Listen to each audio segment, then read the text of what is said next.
News 18 Bangla স্বাগত। আমি সব্যসাচী আপনাদের সঙ্গে। আর শুরুতে এই যে ছবি দেখাবো সেই ছবি ইতিমধ্যেই ভাইরাল, লোকের মুখে মুখে।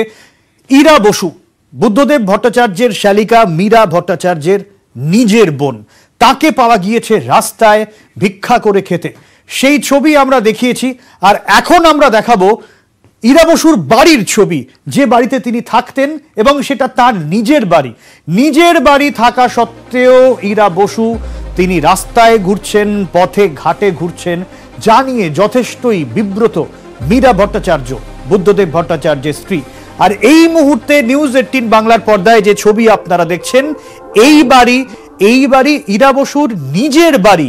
এই বাড়ি তার, কিন্তু এই বাড়ি দীর্ঘদিন ধরে বন্ধ হয়ে পড়ে রয়েছে এবং সেখানে তিনি থাকেন না। মীরা ভট্টাচার্যের দাবি তিনি স্বেচ্ছায় থাকেন না। উজ্জ্বল রয়েছেন আমাদের সঙ্গে এই মুহূর্তে সরাসরি একেবারে ইরা বসুর বাড়ির সামনে থেকে। আমি উজ্জ্বলের কাছে জানতে চাই, উজ্জ্বল, মোটামুটি ভাবে এখান থেকে যা বোঝা যাচ্ছে বাড়ির গেটে তালা বন্ধ এবং দীর্ঘদিন তালা খোলা হয়নি বলেই মনে হচ্ছে। তুমি ওখানে রয়েছো, আশেপাশের লোকেরা কি বলছে এই বাড়ি সম্পর্কে?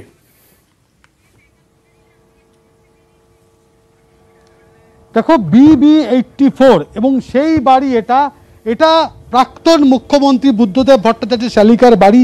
এবং তোমাকে একটু দেখানোর চেষ্টা করবো, যেখানটা দেখাচ্ছি যে এইটা হচ্ছে বাড়ির তালা জং পড়ে গেছে। দীর্ঘদিন ধরে এই বাড়ি খোলা হয়নি এবং এখানে যারা থাকেন তারা কিন্তু এই বাড়িটি খোলা অবস্থায় কোনোদিনও দেখেননি। এখানে আমরা কয়েকজনকে পেয়েছি যারা এখানে থাকেন, এই বাড়ির সামনেই, বাড়ির কাছেই থাকেন। তাদের সঙ্গে একটু কথা বলার চেষ্টা করব যে কি অবস্থা তারা কিরকম দেখছে এই বাড়িটাকে, কবে থেকে দেখছে এরকম অবস্থা। আমরা তো এখানে ছোটবেলা থেকে থাকি, তো প্রায় 7-8 বছর হয়ে গেল একই অবস্থায় পড়ে আছে। তার বেশি হবে, মানে তালা দিয়ে পড়ে আছে, আর দরজা জানলাও সেরকম আটকানো না, মানে খোলা পুরো বলতে হয়, কাঁচ ফাঁচ ভাঙা, এই অবস্থাতেই পড়ে আছে বলতে গেলে। বছর পর বছর একই অবস্থা। কিরকম বাড়িটা, তো কাউকে থাকতে দেখেছে না? জীবনে কোনোদিনও আমি যখন দিয়ে আছি এখানে কাউকে দেখিনি জীবনে। এখানে মানে বাড়িটা খুলতেও কাউকে দেখিনি, ভেতরে যেতেও কাউকে দেখিনি। মানে বাড়ির আশেপাশেও কেউ আসে না, শুধু বাইরে গাড়ি ফাড়ি থাকে, ওই ছাড়া কেউ থাকে না। এই বাড়িটা কতদিন ধরে এরকম অবস্থায় পড়ে রয়েছে? আমার তো বাড়ি উল্টো দিকেই আমি থাকি, তো আমি তো ছোটবেলার থেকে দেখছি, তো আমি তো কাউকে থাকতেও দেখিনি, অ্যান্ড ইভেন মানে খুলতে মানে এই অবস্থায় দেখেছি। না উজ্জ্বল, গোটা বিষয়টা অদ্ভুত লাগছে। এনারা বলছেন ছোটবেলা থেকে কাউকে দেখেননি, তার মানে কতদিন ধরে ইরা বসু রাস্তায় রাস্তায় ঘুরছেন? ইরা বসুকে কি কখনো বাড়ির সামনে দেখা গেছে? আজ পর্যন্ত কি ওনারা দেখেছেন? দেখো, আমরা এখানকার যাদের সঙ্গে কথা বলছিলাম তারা এখানে বেশ কয়েক বছর ধরে এই বাড়ির সামনে যে রাস্তা, সেই রাস্তায় দাঁড়িয়ে এরা ক্রিকেট খেলেন, কিন্তু সেইখানে দাঁড়িয়ে 7, 8, 10 বছর ধরে অন্তত কাউকে এই বাড়িতে ঢুকতে দেখেননি, এই বাড়ি থেকে বেরোতে দেখেননি। এবং এই বাড়ির যে অবস্থা, আশেপাশেও কি কখনো ইরা বসুকে দেখেছেন বাড়ির সামনে ঘোরাঘুরি করছেন বা কিছু? এবং আমরা সেই কথা বলার চেষ্টা করব যে কি অবস্থা সেইখানে, কাউকে এই বাড়ির আশেপাশে কাউকে দেখা গিয়েছে কিনা আমরা একটু কথা বলার চেষ্টা করবো। আপনি তো এখানে থাকেন, এই বাড়িতে কাউকে কোনোদিন থাকতে দেখেছেন? না, এখানে থাকতে ভদ্রমহিলা মাঝে মাঝে আসতেন, আমি তো অনেক ছোটবেলা থেকে দেখছি। আর এখানে পুলিশ পোস্টিং ছিল এক সময়, 2জন পুলিশ সবসময় থাকতো, কিন্তু গত 10 বছর ধরে সেইটা নেই। আর পুরো এই অবস্থাতেই পড়ে রয়েছে, ভিতরে কুকুর টুকুর থাকে, কোনো ওনাকে আসতে দেখিনি অনেক বছর, প্রায় 10 বছর হয়ে গেল। এই বাড়ির যে মালিক ইরা দেবী, তাকে কি কোনোদিন দেখেছেন এখানে? হ্যাঁ দেখেছি, আমি তো অনেক ছোটবেলা থেকে দেখেছি। ইনফ্যাক্ট খেলার সময় একটু ইয়েও হতো, মানে আমরা পিছনেও লাগতামও না, তো ওই পাড়ায় ছোটবেলায় যা হয় আর কি। না, পিছনে লাগতেন মানে কি উনি কি মানসিক ভারসাম্যহীন ছিলেন এরকমই মনে হতো ওনাদের? একটু জিজ্ঞেস করো উজ্জ্বল। কথা বলছি, কিন্তু গত 10 বছর ধরে এনাকে দেখা যাচ্ছে। উনি কেমন ছিলেন? উনি কি স্বাভাবিক ছিলেন? হ্যাঁ, স্বাভাবিক ছিলেন, অস্বাভাবিক কিছুই দেখিনি আমরা। যখন ছিলেন তখন অস্বাভাবিক কিছুই দেখিনি। তোমার সাথে কথাবার্তা বলতো? কথাবার্তা এমনি পাড়ার মধ্যে একটু বল টল পড়ে গেলে বল আনতে যেতাম, সেই সময় একটু কথাবার্তা হতো আর কি, তখন বকাবকি করতো, মাঠে কেন যাও নাই আর কি। আমি আরেকজনের কাছ থেকে জানার চেষ্টা করবো, উনি একদম পাশেই থাকেন, যে এই বাড়ির যিনি থাকতেন ইরা বসু, তাকে কি আপনি দেখেছেন? এই বাড়ি কি কতদিন ধরে এরকম অবস্থা? আমি এই বাড়িতে 2008-এ এসেছি। 2008-এর থেকে যখন থেকে এসেছি আমি তো কোনোদিন দেখিনি। একদমই, অনেক ধন্যবাদ উজ্জ্বল। অর্থাৎ গোটা বিষয়টা একটু হলেও একটু অন্য রকম, কারণ এত বছর ধরে তিনি বাড়িতে নেই, কেউ দেখেননি। ছোটবেলায় তারা এখন বড় হয়ে গিয়েছেন, তারা ছোটবেলায় দেখেছেন, তারপরে হঠাৎ করে কি হলো, সব পাল্টে গেল। বাড়ির তালায় জং পড়লো, বাড়িতে তিনি থাকেন না, রাস্তায় ঘুরে বেড়ান। মীরা ভট্টাচার্য তিনি আজকে প্রতিক্রিয়া দিয়েছেন যে না, তিনি যে ইরা বসু যা করেছেন সেটা তার ইচ্ছে, তাকে কেউ বাধ্য করেনি। তিনি যথেষ্টই স্বাধীনচেতা এবং এর জন্য তিনি নিজেও যথেষ্ট অসম্মানিত বোধ করেছেন। ইরা আমার নিজের ছোট বোন, সে যথেষ্ট অভিজাত পরিবারের, সুশিক্ষিতা, মেধাবী এবং স্কুলের শিক্ষিকা। ও নিজের ইচ্ছায় এই ধরনের জীবনযাপন করছে। ও সল্টলেকে ওর নিজের একটি বাড়ি আছে, আর্থিক দিক দিয়ে ওর কোনো অভাব নেই। ইচ্ছা করলে উনি ওখানেই থাকতে পারেন।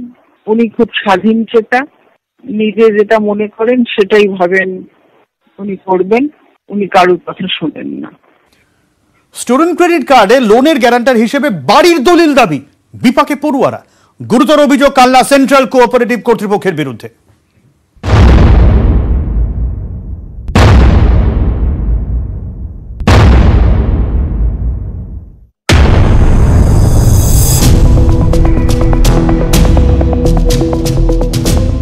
ছাত্রদের উচ্চশিক্ষার জন্য স্টুডেন্ট ক্রেডিট কার্ড। রাজ্য সরকারের এই নয়া প্রকল্প সর্বোচ্চ 10 লক্ষ টাকা পর্যন্ত লোন মিলবে। নিয়ম অনুযায়ী গ্যারান্টার রাজ্য সরকার, তা সত্ত্বেও লোন মিলছে না বলে অভিযোগ।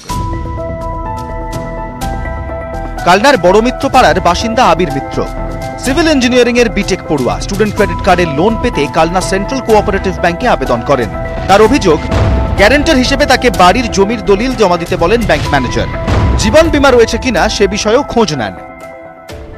আমি স্টুডেন্ট ক্রেডিট কার্ডের জন্য অ্যাপ্লাই করেছিলাম। বর্ধমান সেন্ট্রাল কোঅপারেটিভ ব্যাংকে আমি আবেদন জানাই। ওরা ফার্স্টে আবেদন নিয়েছিল।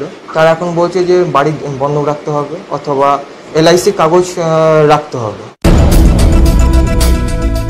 সরকারি নিয়ম অনুযায়ী 4 লক্ষ টাকা পর্যন্ত লোনে সুদ দিতে হবে না। 4 লক্ষের বেশি ঋণে 4% সুদ। চাকরি পাওয়ার 15 বছরের মধ্যে ঋণ শোধ করতে হবে। লোনের গ্যারান্টার রাজ্য সরকার। কিন্তু এরপরেও লোন দিতে কেন জমির দলিল চাইছে ব্যাংক? না না, মর্গেজ ওটা মর্গেজটা এমনি জাস্ট ওটা আলোচনা হয়েছে, ওটা কোনো ব্যাপারই না। হ্যাঁ, ওটা কিছু না, আমি এমনি জাস্ট আলোচনা, তোমাদের কি আছে না আছে, এলআইসি তোমার বাবা কি করেন, এসব জাস্ট আলোচনা হয়েছে।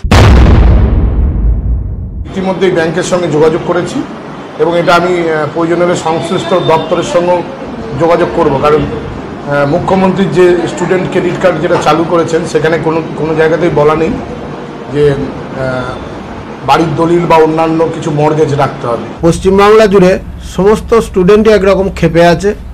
তাদেরকে ঠান্ডা করার জন্য এটা একটা গিমিক দিয়েছেন। এটা বাস্তবে তার কোনো রূপ নেই। শুধুমাত্র আবিরই নন, অভিযোগ লোন পাওয়ার ক্ষেত্রে অনেক পড়ুয়াই ব্যাংকে গিয়ে বিপাকে পড়ছেন। তাদের প্রশ্ন, সরকার যেখানে গ্যারান্টার সেখানে ব্যাংকের লোন দিতে কেন এত গড়িমসি? পূর্ব বর্ধমান থেকে ক্যামেরায় নবকুমার রায়ের সঙ্গে শরদিন্দু ঘোষ, নিউজ 18 বাংলা। শুধু নামেই মিল, একজনের নথি দিয়ে অন্যজনকে সরকারি প্রকল্পের সুবিধা। লক্ষ্মীর ভান্ডার প্রকল্পে চরম গাফিলতির অভিযোগ, বিপাকে ঘাটালের বাসিন্দা।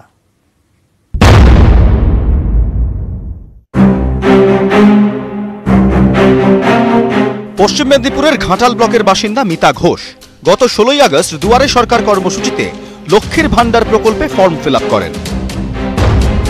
Registration number 3020000303। অভিযোগ, অনলাইনে স্ট্যাটাস দেখার সময় গরমিল ধরা পড়ে। অভিযোগ, ব্যাংকের অ্যাকাউন্ট নম্বর এবং মোবাইল নম্বর পরিবর্তন হয়ে গেছে। অনলাইনে স্ট্যাটাসে অন্য এক মিতা ঘোষের নাম, অন্য মিতা ঘোষের ব্যাংক অ্যাকাউন্ট নম্বর লিংক হয়ে গিয়েছে বলে অভিযোগ। অথচ লক্ষ্মীর ভান্ডারের রেজিস্ট্রেশন নম্বর এবং খাদ্য সুরক্ষা নম্বর ঘাটালের মিতা ঘোষেরই। অর্থাৎ এক মিতা ফর্ম ভরলেন, উপভোক্তা হিসেবে লিংক হলো অন্য মিতার ব্যাংক অ্যাকাউন্ট।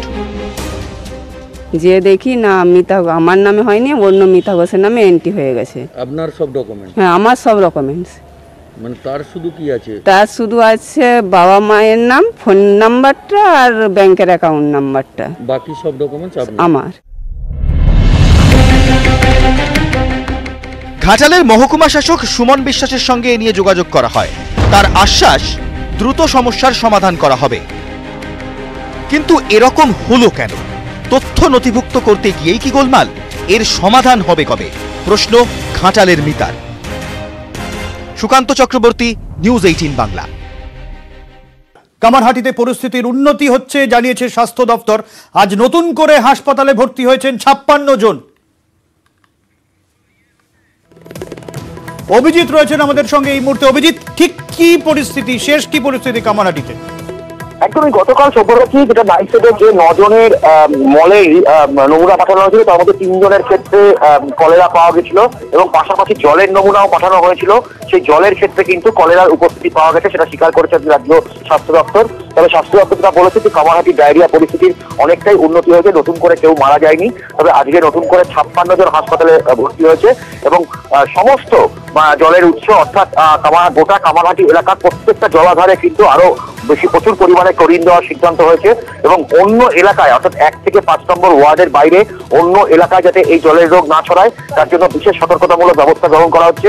আরো বেশি করে মেডিকেল ক্যাম্প করা হচ্ছে এবং উপদ্রুত এলাকাগুলোতে যেখানে যেখানে এই ডায়রিয়া ছড়িয়েছে সেখানে সমস্ত বাড়িতে আরো বেশি করে নজরদারির সিদ্ধান্ত নেওয়া হয়েছে। সব থেকে বড় কথা যে জলের নমুনা পাঠানো হয়েছিল তো তাতে কিন্তু কলেরার উপস্থিতি পাওয়া গেছে, এটা কিন্তু অত্যন্ত উদ্বিগ্নের বিষয়। অনেক ধন্যবাদ অভিজিৎ।